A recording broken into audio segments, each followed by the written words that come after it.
Organic কেমিস্ট্রির দুনিয়ায় আপনাদের স্বাগত। আজকে আমরা এমন একটা বিষয় নিয়ে কথা বলবো যা মলিকিউল বা অণুর ভেতরের অনেক রহস্য খুলে দেয়। হ্যাঁ, আমরা কথা বলছি মেজোমেরিক প্রভাব নিয়ে।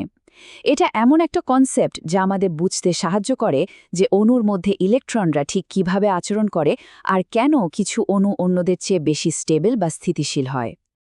আচ্ছা, কখনো কি মনে হয়েছে যে কিছু মলিকিউলের মধ্যে ইলেকট্রনগুলো কেন একটা নির্দিষ্ট জায়গায় বা বন্ডে আটকে থাকে না? কেন ওরা পুরো মলিকিউল জুড়ে একরকম ঘুরে বেড়ায়?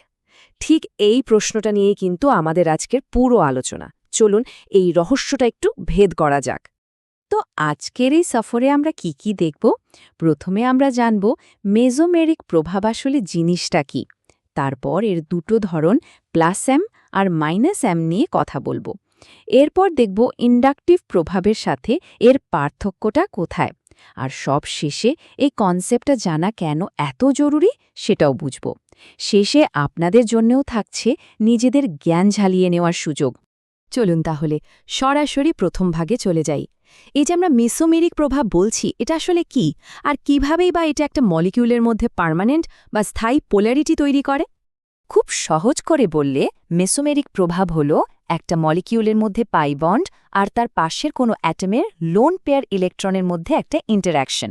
এর ফলে কি হয়, ইলেকট্রনগুলো এক জায়গায় বসে না থেকে পুরো সিস্টেম জুড়ে ছড়িয়ে পড়ে, যাকে আমরা বলি ডিলোকালাইজেশন। আর এই প্রভাবটা কিন্তু পার্মানেন্ট। এর জন্যেই আমরা রেজোনেন্স স্ট্রাকচার দেখতে পাই, যা মলিকিউলটার আসল চেহারে বুঝতে আমাদের সাহায্য করে। মেজোমেরিক প্রভাবের দুটো প্রধান ধরন আছে, একটা হলো প্লাস এম আর অন্যটা হলো মাইনাস এম। বিষয়টাকে অনেকটা ইলেকট্রনের ধাক্কা আর টানের খেলা বলতে পারেন। একটা গ্রুপ সিস্টেমের দিকে ইলেকট্রন ঠেলে দেয় আর অন্যটা সিস্টেম থেকে ইলেকট্রন টেনে নেয়। প্রথমে চলুন প্লাস এম প্রভাব নিয়ে কথা বলি, মানে পজিটিভ মেসোমেরিক এফেক্ট।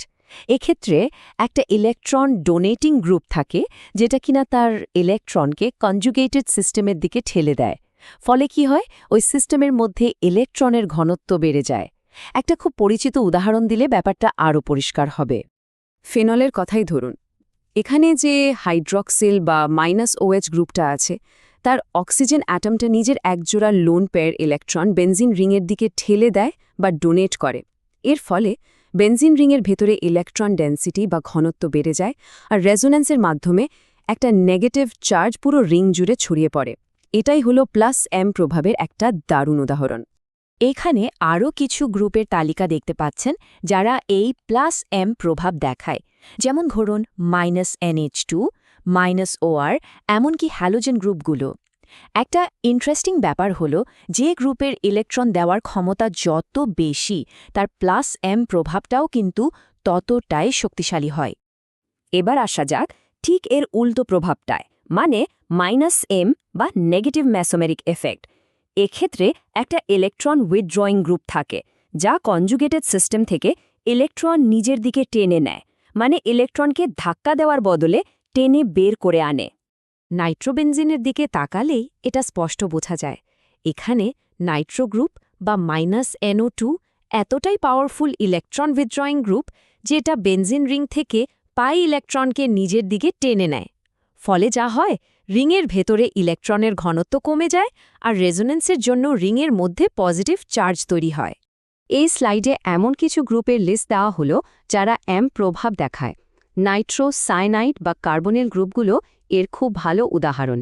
এই গ্রুপগুলো সিস্টেমকে ইলেকট্রন ডেফিসিয়েন্ট বা ঘাটতিপূর্ণ করে তোলে।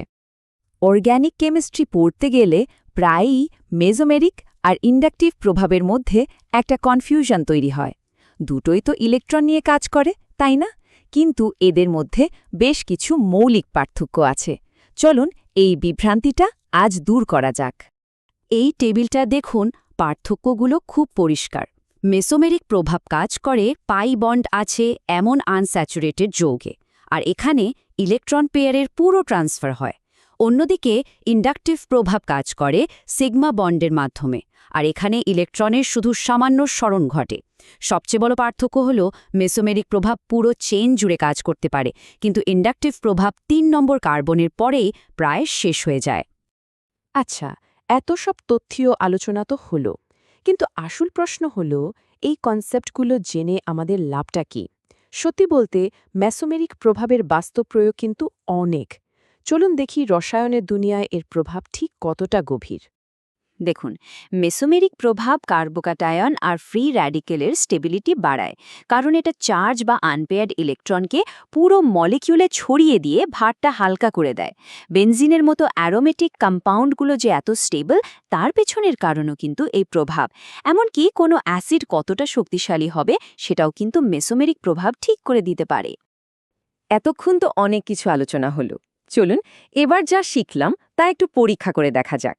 দুটো সহজ প্রশ্ন, যার উত্তর কিন্তু আজকের আলোচনার মধ্যেই লুকিয়ে আছে।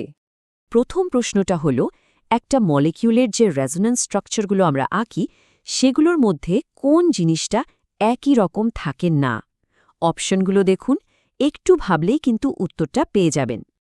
হ্যাঁ, সঠিক উত্তর হলো অপশন 4, একই রকম বন্ধন। কারণ রেজোন্যান্সের মূল কথাই হল ইলেকট্রনের ডিলোক্যালাইজেশন। ইলেকট্রনগুলো এক জায়গা থেকে অন্য জায়গায় সরে গিয়েই তো বিভিন্ন স্ট্রাকচার তৈরি করে, তাই না? ফলে অ্যাটমগুলো একই জায়গায় থাকলেও তাদের মধ্যেকার বন্ডিংটা বদলে যায়। আচ্ছা, এবার দ্বিতীয় প্রশ্ন, অ্যাসিডের শক্তি বা অ্যাসিডিটি কোন প্রভাবের সাথে সরাসরি সম্পর্কিত, +m নাকি -m? একটু আগে অ্যাপ্লিকেশন অংশে কিন্তু আমরা এটা নিয়ে কথা বলেছি। একদম ঠিক, উত্তর হলো -m প্রভাব। কারণটা হলো, যখন কোনো -m গ্রুপ থাকে, তখন অ্যাসিডটা প্রোটন ছেড়ে দেওয়ার পর যে কনজুগেট বেস তৈরি হয়, সেই গ্রুপটা সেখান থেকে ইলেকট্রন টেনে নিয়ে তাকে স্টেবল করে দেয়। আর কনজুগেট বেস যত বেশি স্টেবল হয়, অ্যাসিডটাও তত বেশি শক্তিশালী হয়।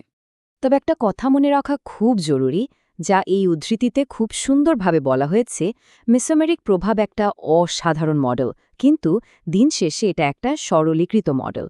এটা আমাদের মলিকিউলের চরিত্র বুঝতে সাহায্য করে, তবে এটাই কিন্তু পুরো ছবিটা নয়। আর এই প্রশ্নটাই আমি আপনাদের ভাবার জন্য রেখে যাচ্ছি। মেসোমেরিক প্রভাব নিঃসন্দেহে একটা দারুণ টুল, কিন্তু রসায়নের জগৎটা তো আরও অনেক জটিল আর মজার ফ্যাক্টরে ভরা। তো ভাবুন তো, আর কি কি জিনিস একটা মলিকিউলের আসল ইলেকট্রনিক গঠনটা ঠিক করে দিতে পারে।